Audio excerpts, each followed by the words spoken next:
Welcome to MSR7 news.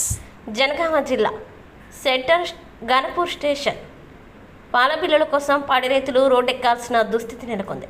Pending పాల బిల్లులు చెల్లించాలంటూ వరంగల్ హైదరాబాద్ జాతీయ రహదారిపై ధర్నా రాస్తారోకో నిర్వహించారు. జనగామ జిల్లా స్టేషన్ గణపూర్ బస్టాండ్ వద్ద జాతీయ రహదారిపై విజయ డైరీలో పాలు పోస్తున్న రైతులు తమకు కావలసిన 5 విడతల బిల్లులు చెల్లించడం లేదంటూ ఆందోళన చేశారు. విజయ డైరీ ఎండీకి మొరపెట్టుకున్నా ఏం చేసుకుంటారో చేసుకోండి, ఎక్కడికి వెళ్తారో అంటూ తలా తోకలేని సమాధానం చెప్పారని మండిపడ్డారు. పాల బిల్లులు చెల్లించడం లేదని పలుమార్లు ఎమ్మెల్యేలకి మంత్రులకి వినతి పత్రాలు ఇచ్చినా ఫలితం లేదని ఆవేదన వ్యక్తం చేశారు.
తమ్ముడు